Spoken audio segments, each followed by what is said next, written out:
I've been a Christian for nearly 40 years, and in my other church, I prayed a lot about time of revival. I really felt the church was going down a road where we should be on our knees, asking for God's forgiveness and growing and changing, because I felt we were just going away and away and away. And it never happened, but I didn't have any control. I wasn't in charge. It was not my circus, not my monkeys, if you know what I mean. And so eventually, for various reasons, we came out of that church and we arrived here. And thank you. But we felt a little bit like a square peg in a round hole to begin with. And gradually, we were made to feel very welcome, and we were loved the minute we came in the door, which has been amazing. And but we haven't really got any purpose here. I didn't feel that I had any purpose. I was a preacher in my last church, and I did lots of other jobs, lots of things in the church. But here I was not doing anything. I was just pew fodder. I was just sitting and taking up and absorbing, which was lovely. And it was a nice change because I was tired, and it was a good rest. But I felt like I wanted to do something. I wanted to do something. But I thought, I'm too old, and I'm a nothing. I'm a nobody. And that's how I felt. That's how I came to the revival meetings. I thought, good, I'm going to get revived. And then I went on and I saw other people, amazing things happening to them. People saved, people healed, legs grow, and amazing things, just amazing things. And it was wonderful. I was joyful about it, but it wasn't happening to me. And I told you, I mean, you've seen me on another video saying there was one night and I thought, you know what, I'm going to go home because I'm fed up with this. There's nothing. And I went out in the hall with Lynn and we prayed together and we nearly fell over in the spirit. And God was saying to me, you know, I am here and I am with you. Just be you. Just relax. And there were lots of things I wanted to give up. I wanted to get rid of. And I thought, they aren't going. And I'd come forward for prayer and then I'd end up in tears and I'd end up on my back in the floor and praising God. And sometimes I would laugh. And as Anne said, you know, sometimes I just laughed hysterically. And I thought, this is silly. And what's happening to me?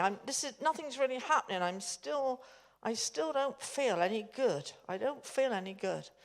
And then we had a night of praying for one another. And God had given me just a word. It was just a word. And it was grasshopper. And I thought, what a silly word. Where did I get grasshopper from? And I thought, what? I don't know. Who's this word for? What does it mean? And I saw that somebody was being prayed for. And the Lord said to me, go and tell them about grasshopper. So I went, and it just came to me suddenly, the story of the spies going and looking in the promised land. They were going to look, and some of them came back and said, we felt like grasshoppers. The people there were so big, so strong, we could never go there. Because we can't face that, because we're just grasshoppers. And the Lord told me to say to this person that they were not a grasshopper. They were not to be afraid of the giants that they were having to face. I knew nothing about what was being prayed for, but God told me. And then I had another word, and then another word, and then another word. And it was just like, wow. You know, I'm old and I'm dried up and God is still using me. You know, don't ever think, Jill, that you're redundant, because you never will be. You never will be. As long as you've got Jesus in you, you'll be what he wants you to be. And I'm just so thankful that he wants to still use me. It might only be a word. I might not have any other great gift. But if it's just a word now and again for someone, then that's fine. And it's lovely because one word I have for somebody else had exactly the same word. And it's like, yes, I'm not making it up. And had the same word for somebody. And it's just, I just want to encourage you, because there's a lot of young people that have got lots of years ahead of them and they're full of life and everything. But there's a few of us that are getting older in our bodies and we're wearing out. But I'm very glad to say that spiritually, I have grown about 20 feet in this place. And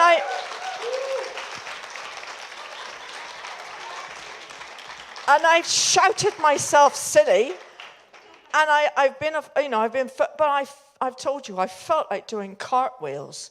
I can't. I never could, but I can't do cartwheels. But in my head, I'm doing cartwheels. I'm jumping up and down, and I might not be doing it physically, but I'm doing it inside.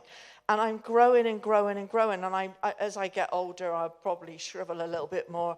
But I'm just know that God will make my spirit more and more alive. And I'm going to keep on keeping on.